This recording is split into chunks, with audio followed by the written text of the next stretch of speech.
And another developing story we're following, areas of the Mid-South and Midwest could see up to 10 inches of rain over the next few days.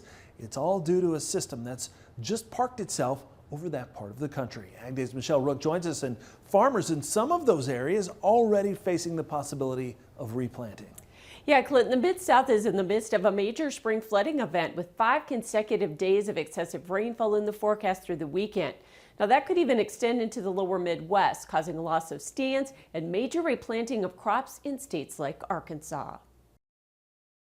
Farmers in the Mid-South are bracing for a major flooding event as over the next several days a nearly stationary frontal boundary will develop across the Mid-South and lower Midwest. Do not be surprised if we have widespread 4 to 10 inch rainfall totals from northeastern Texas into the Ohio Valley. There are some indications we could see totals up in the 18-inch range, likely across Arkansas on into parts of northwestern or northern Kentucky before this is all said and done. The National Weather Service has issued a flood watch for much of Arkansas through April 6th.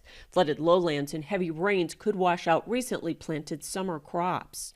Looking at the data coming in from Arkansas for near the end of March, already 22% of the corn, 8% of the intended rice acreage, and 5% of the soybeans already planted. Those numbers are higher further to the south, but that axis of heavy rainfall likely to cut right through Arkansas and then extend northeastward and southwestward from there. And Rippey says freezing temperatures following this event are also a concern.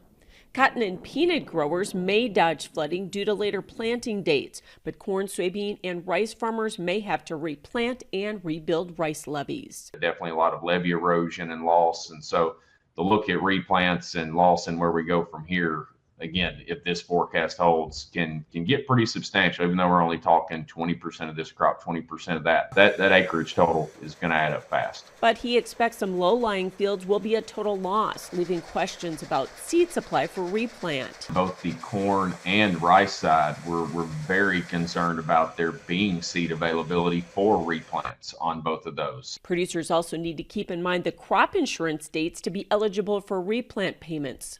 Our earliest planting date for corn is actually March 15th. I believe I have that number correct. For any rice, that's April 1st, and any soybeans, that's April 15th. So from a replant standpoint, growers who planted rice or beans certainly prior to April 1 are on their own for those replants at that point. Cattle producers will also be hit and are urged to move herds to higher ground and be aware of long-term impacts to pasture and animal health. I'm Michelle Rook reporting for Ag Day.